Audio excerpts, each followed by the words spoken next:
Bienvenue sur Africa 24 dans cette nouvelle édition de l'information. Voici les titres de l'actualité. Le Gabon renforce ses liens avec la Côte d'Ivoire. Le président de transition Brice Oligui Nguema effectue depuis ce jeudi une visite de travail et d'amitié. L'occasion d'échanger avec le président Alassane Ouattara sur le renforcement d'une coopération sud-sud. Vague de chaleur attendue dans la Corne de l'Afrique au cours de ces prochains jours. Des projections données par le Centre de prévision et application climatique de l'IGAD, l'autorité intergouvernementale pour le développement. Des niveaux de stress thermique élevés sont aussi à prévoir dans certains pays dont la Somalie. Et puis coup d'envoi ce samedi du Massa 2024 en Côte d'Ivoire, le marché des arts du spectacle d'Abidjan qui en est à sa 13e édition. Cette année, plus de 1000 artistes sont attendus. Mais tout d'abord, renforcement de la coopération militaire entre le Niger et la Russie. Un système de défense anti-aérien sera prochainement installé dans le pays d'Afrique de l'Ouest. Un système livré par la Fédération russe qui permettra d'assurer le contrôle total de l'espace aérien nigérien selon la télévision publique Télé Sahel. Outre cette livraison, des instructeurs russes ont également atterri à Niamey ce 10 avril. Leur nombre reste pour l'heure inconnu. Toujours selon la télévision nigérienne, ils assureront une formation de qualité aux soldats nigériens pour une utilisation efficiente du système de défense. Le président de transition du Gabon, Brice Oligui Nguema, poursuit sa visite de travail et d'amitié en Côte d'Ivoire. Dès son arrivée ce jeudi, le chef de la junte a été reçu par le président Alassane Ouattara, le chef de l'État ivoirien qui a par ailleurs été remercié pour son soutien au processus de transition. Reportage de notre correspondante Marcel Kouassi. Dans le cadre d'une visite de travail et d'amitié de 72 heures en Côte d'Ivoire, le président de la transition gabonaise, le général Brice Oligui Nguema, a été reçu le jeudi 11 avril à Abidjan par le président Alassane Ouattara. Le président de la transition gabonaise a exprimé sa reconnaissance au président ivoirien pour son soutien au dialogue national inclusif en cours au Gabon. Le président Alassane Ouattara réitère ses félicitations au chef de la transition gabonaise. Cette visite est l'occasion pour nous d'échanger sur les questions d'intérêt commun. Je voudrais vous réitérer mes félicitations pour la convocation du dialogue national inclusif au Gabon, auquel nous souhaitons un plein succès dans l'intérêt du peuple frère gabonais. La Côte d'Ivoire sera bien évidemment à vos côtés pour vous offrir nos conseils et partager avec vous notre expérience et les valeurs de paix, de concorde et de cohésion qui nous animent tous les deux. Monsieur le Président, heureux de votre séjour. Cette première visite officielle d'amitié et de travail, effectuée par le président de la transition gabonaise dans le pays d'Afrique de l'Ouest, devrait consolider la coopération économique et sociale et aboutir à une ouverture du marché gabonais aux entreprises ivoiriennes.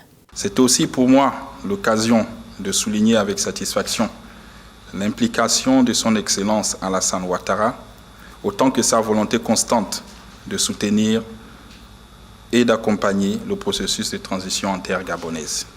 Nos échanges ont également porté sur le renforcement d'une coopération sud-sud, qui passe par l'ouverture du marché gabonais aux entreprises ivoiriennes, dont l'expertise dans divers domaines est avérée.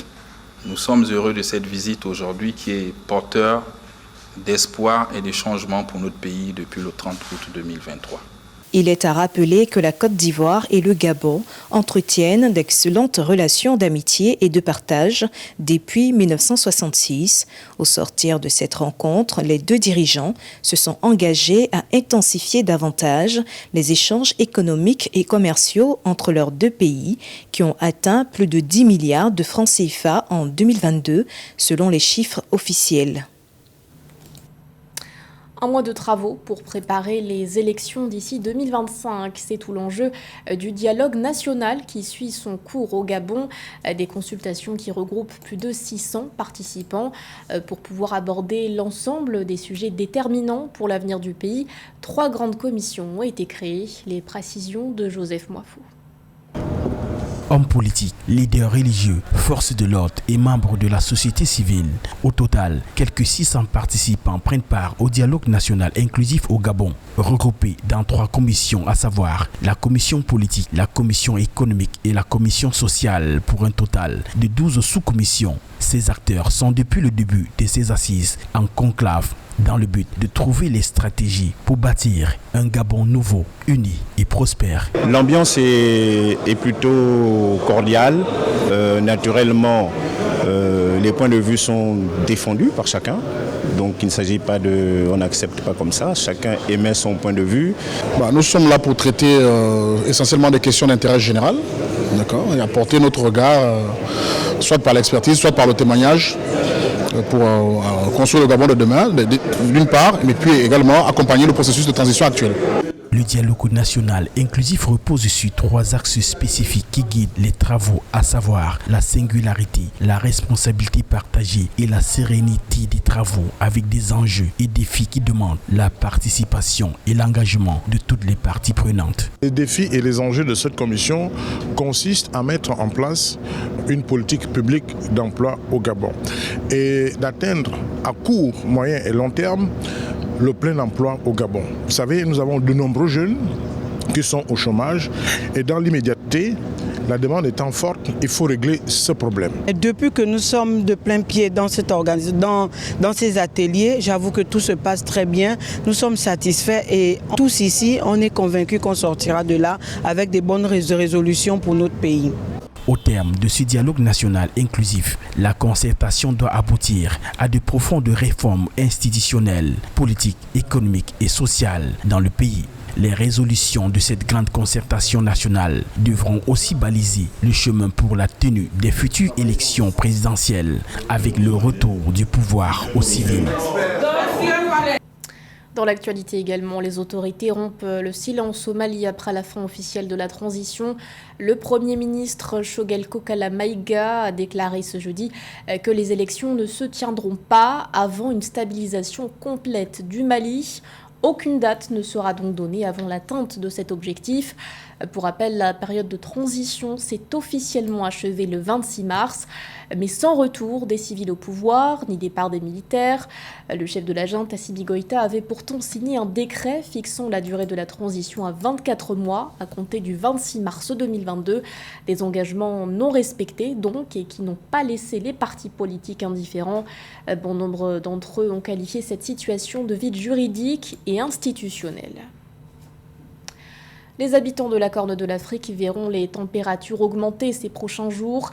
Le Centre de prévision et application climatique de l'IGAD prévoit en effet une vague de chaleur importante avec des niveaux élevés de stress thermique en Somalie et au Kenya notamment. Rappelons que cette région du continent est depuis fin 2020 frappée par une sécheresse historique. Les détails avec Mildred Yamou.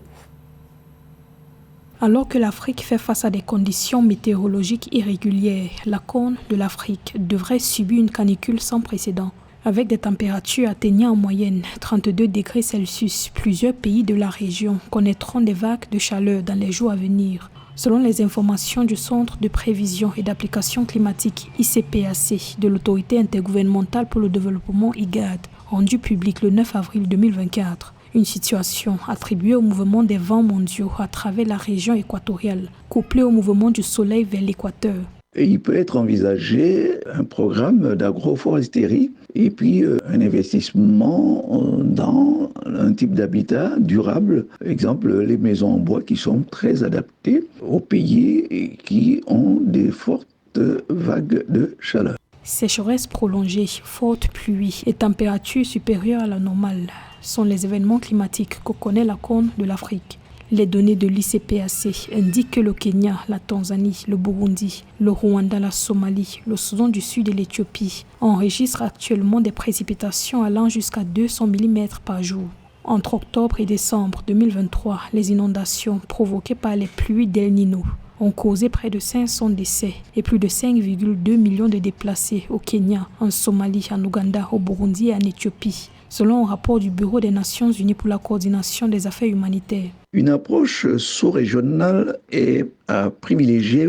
Les politiques foncières et d'aménagement durable des territoires doivent être renforcées et suivies de l'application des lois et règlements concernant notamment les problèmes de zones inconstructibles. D'après les prévisions de l'ICPAC, en dépit des précipitations plus fortes au cours de la saison des pluies de mars à mai 2024, des niveaux élevés de stress thermique sont attendus dans les régions du sud de la Somalie et du sud-est du Kenya, dans la région d'Afar en Éthiopie et dans le nord du Soudan du Sud. Les experts préviennent contre des risques élevés de famine et de maladies et appellent à des mesures d'adaptation urgentes. Le marché des arts du spectacle d'Abidjan est de retour pour une 13e édition. L'événement démarre ce samedi sur le thème de la jeunesse, innovation et entrepreneuriat. Au programme de ce rendez-vous culturel incontournable, 300 spectacles pour les amateurs de théâtre, de danse ou encore de musique. Philippe Aqua. La 13e édition du marché des arts du spectacle d'Abidjan Massa 2024 se tiendra du 13 au 20 avril 2024 en Côte d'Ivoire. L'événement incontournable devrait accueillir plus de 1000 artistes, 300 spectacles et 105 acheteurs professionnels venant de plus de 59 pays. Le Rwanda et la République de Corée, invités spéciaux de cette édition, en raison de leur statut de modèle en matière culturelle, présenteront des spectacles et des ballets avec la participation d'une trentaine d'artistes. C'est le plus grand marché africain. Déjà, il faut le souligner, et c'est cette plateforme-là même qui permet aujourd'hui de faciliter la promotion des arts et aussi des artistes africains et de leur permettre de pouvoir s'importer au-delà de nos frontières et faire connaître la culture africaine à travers le monde. Pour garantir le succès de l'événement, à l'image de la Cannes 2023, la ministre ivoirienne de la Culture Françoise Remarque intensifie la mobilisation et la sensibilisation autour de l'événement. Le Massa, qui vise à être inclusif, en prenant en compte le genre et les personnes en situation de handicap, propose 7 disciplines artistiques. Le théâtre, la musique, la danse, le cirque, les marionnettes, l'humour, le conte et le slam. Alors qu'on aura vécu vraiment ce grand moment voulu par le chef de l'État, porté de main de maître par le Premier ministre, ça sera l'opportunité de montrer la force et les atouts culturels de notre pays, les atouts touristiques, les atouts connus ou moins connus de la Côte d'Ivoire autour de ce grand événement. Le marché des arts du spectacle d'Abidjan Massa est un événement majeur dans le domaine culturel africain, organisé tous les 2 ans depuis son lancement en 1993. Placé sur le thème jeunesse, innovation et entrepreneuriat, cette 13e édition du Massa adopte une approche novatrice en étant décentralisée à travers les 10 communes d'Abidjan. De plus, une programmation spécifique sera dédiée aux enfants, mettant en avant la lecture. Un peu d'histoire à présent avec la découverte de Cidade Velha au Cap-Vert. Située sur l'île de Santiago, la ville était autrefois un carrefour du commerce international de par sa position géographique. Position qui a aussi fait de Cidade Velha un lieu important de la traite négrière. Un site historiquement chargé donc qui lui a valu son inscription sur la liste du patrimoine mondial de l'UNESCO. Reportage de notre envoyé spécial Efti Ono. Elle fait partie des sites touristiques mémoriels les plus visités par les touristes de passage au Cap-Vert. Ribeira Grande fut rebaptisée vers la fin du XVIIIe siècle Cidade Velha, qui veut dire en français la ville antique. Cette cité historique est située à environ 15 km de Praia, sur l'île de Santiago. Classée patrimoine mondial de l'humanité par l'UNESCO en 2009, Cidade Velha constitue la première ville coloniale construite par les Européens sous les tropiques. Elle fut la capitale du Cap-Vert. Remarquable grâce à sa structure, tout visiteur africain est bienvenu sur cette cité fortifiée par le condensé de l'histoire de l'humanité. Ce site offre une plongée dans l'histoire de la traite négrière transatlantique entre le XVIe et le XIXe siècle. Cidade Velha a une architecture structurée en 3 types d'infrastructures, notamment militaires, constituées de 6 forts, infrastructures religieuses matérialisées par la construction de nombreuses églises par mètre carré d'habitants comme en Europe, et des infrastructures civiles offrant une carte postale d'une ville en Afrique au sud du Sahara, construite sur le modèle européen. Vous avez vu, à longueur de journée, il y a des gens qui viennent visiter le site pour connaître davantage l'histoire que je vous ai racontée. Parce qu'il ne s'agit pas exclusivement de l'histoire du Cap-Vert, mais il impacte nous tous, tout Africains que nous sommes, pour montrer qu'on a contribué à l'humanisation du monde. Et cet espace, c'est pratiquement la poule aux œufs d'or du gouvernement capverdien. Moins de 100 ans après sa découverte en 1460, ce site touristique s'est doté d'une cathédrale en 1530. À cause de la traite transatlantique, le Portugal a été l'une des plus grandes puissances économiques de l'Europe. Cidade Velha a été le premier modèle de capitale portuaire africain sur la côte. Vous allez voir qu'il y a plusieurs forts, des points qui sont là. La Maison Bleue là-bas, c'était l'un des plus grands forts côtiers. De l'autre côté, sur la pointe que vous voyez là-bas, il y avait un très grand fort. Et la Maison Blanche que vous voyez là-bas, c'était aussi un très grand fort. Donc il y avait des murailles aussi pour enfermer la ville. Cidade Velha abrite une place de marché et de vestiges, notamment de monuments uniques qui existent dans toute l'Afrique au sud du Sahara. Il s'agit du pilori, lieu de punition des esclaves. En 2025, le président de la République du Cap-Vert compte organiser une rencontre internationale sur l'importance du tourisme culturel et mémoriel dans le cadre de l'économie culturelle afin que ceux-ci participent à la production de la richesse nationale et génèrent des emplois pour l'économie créative. C'était le journal de la rédaction. Merci de votre fidélité. L'actualité continue sur Africa 24.